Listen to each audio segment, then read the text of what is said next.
When I hear what we call music, it seems to me that someone is talking, and talking about his feelings or about his ideas of relationships. But when I hear traffic, the sound of traffic here on 6th Avenue, for instance, I don't have the feeling that anyone is talking. I have the feeling that sound is acting. And I love the activity of sound. What it does is it gets louder and quieter, and it gets higher and lower, and it gets longer and shorter. It does all those things which I'm completely satisfied with that. I don't need sound to talk to me.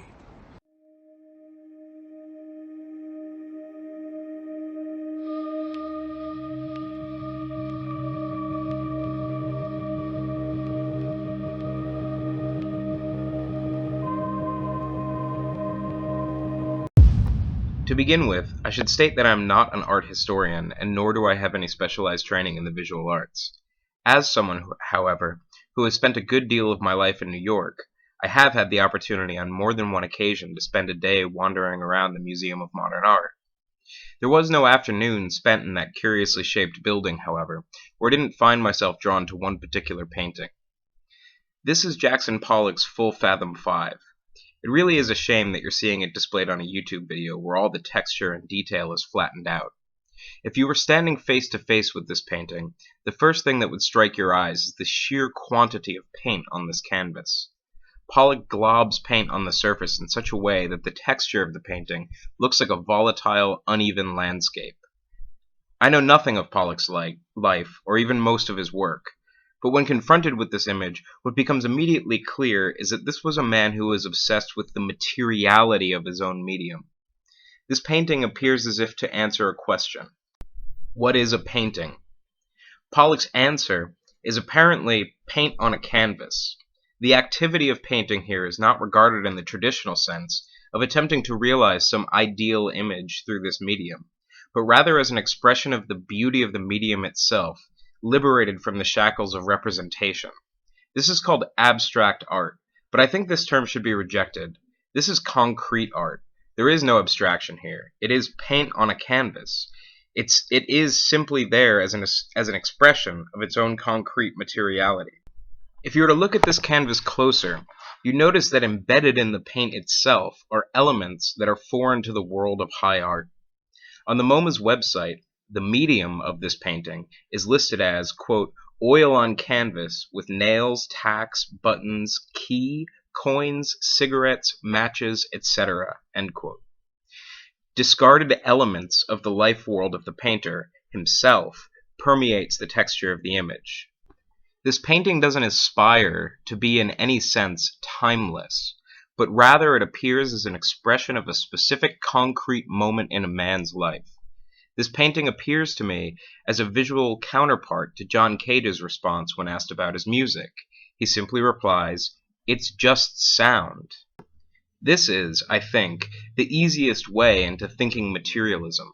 The ultimate horizon for Pollock and Cage isn't in either representation or communication, but rather in the materiality of the art itself. For me, this is the zero level of understanding the divide between materialism and idealism. The idealist projects an ontological horizon that is, quote, beyond, and the materialist points out that this beyond is right in front of your face. To quote a passage from Mikhail Bakunin's God and the State, idealists of all schools, aristocrats and bourgeois, theologians and metaphysicians, politicians and moralists, religionists, philosophers, or poets, not forgetting about the liberal economists, unbounded worshippers of the ideal, as we know, are much offended when told that man, with his magnificent intelligence, his sublime ideas, and his boundless aspirations, is like all else existing in the world, nothing but matter, only a product of vile matter.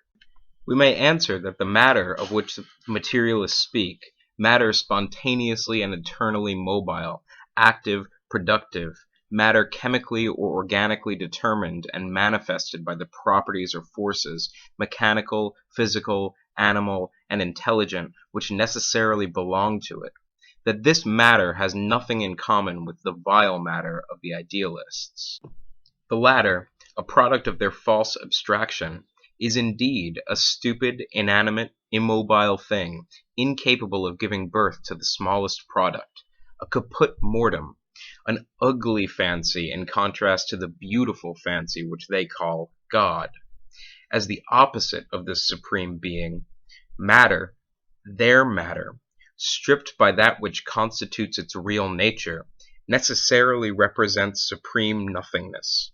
They have taken away intelligence, life, all its determining qualities, active relations or forces, motion itself, without which matter would not even have weight, leaving it nothing but impenetrability and absolute immobility in space. They have attributed all these natural forces, properties, and manifestations to the imaginary being created by their abstract fancy.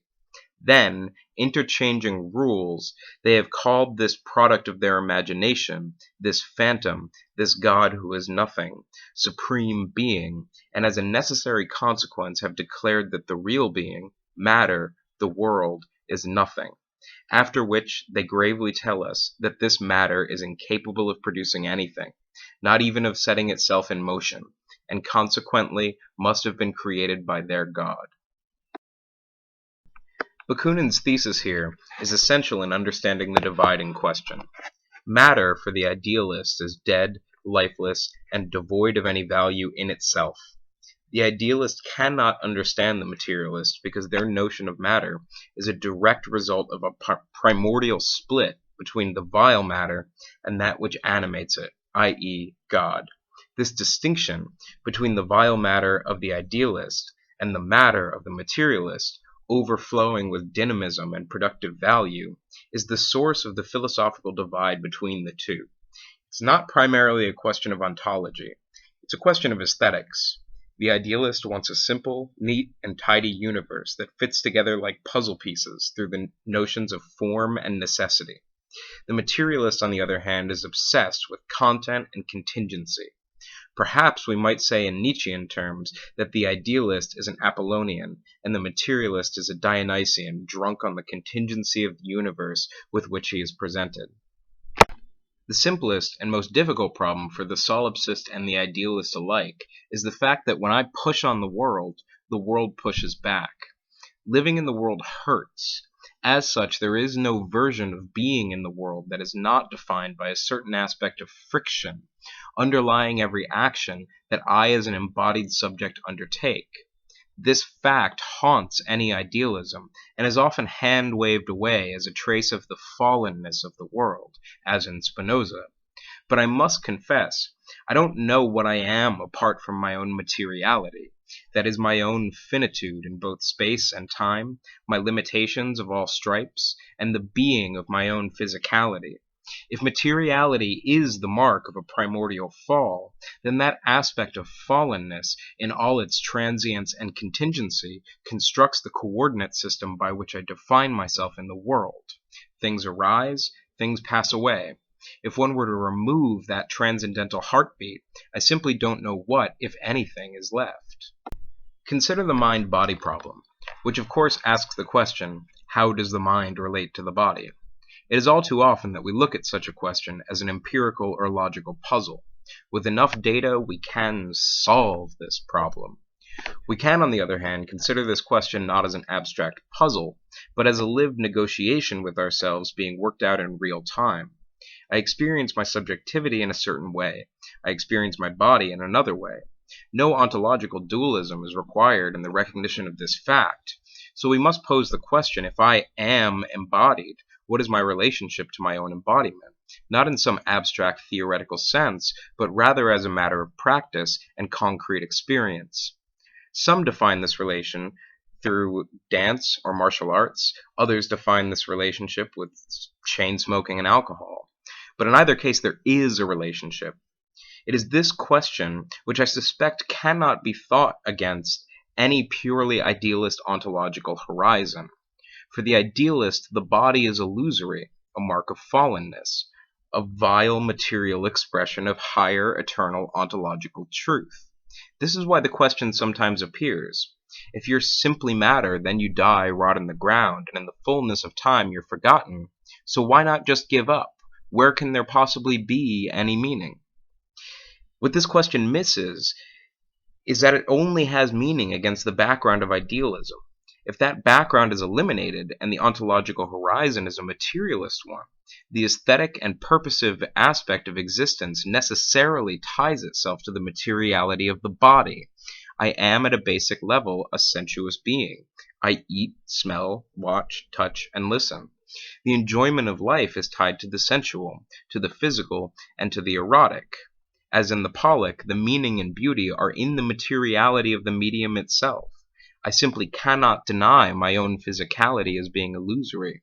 My physicality defines the horizon against which any idealist notion of the I may appear in the first place.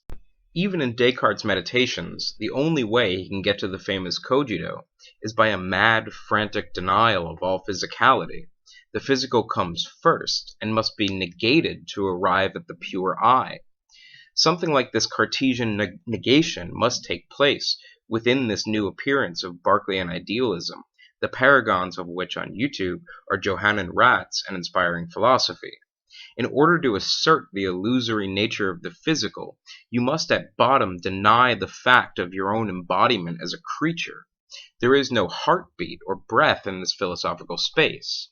The essential vitality of being a creature in the world is unthinkable in any rich and meaningful way.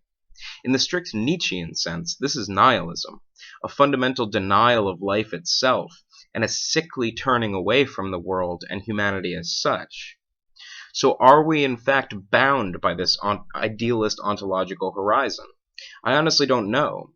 I don't think that the proper methodologies exist by which such a thing can be demonstrated, and therefore I don't tend to make strong ontological claims, but I have my doubts, as such a world seems incapable of accounting for the richness and complexity of human experience in any satisfying way. The account is too abstract, and it doesn't touch the fact of my encounter of the world in all of its beautiful, messy, and above all concrete contingency.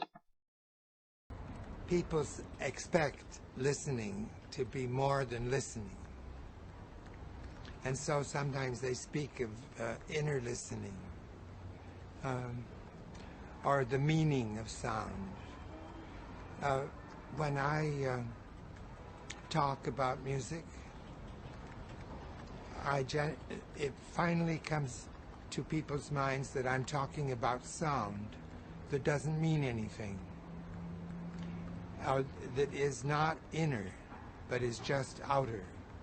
And they say, these people who understand that finally say, you mean it's just sounds? Thinking that for something to just be a sound is to be useless.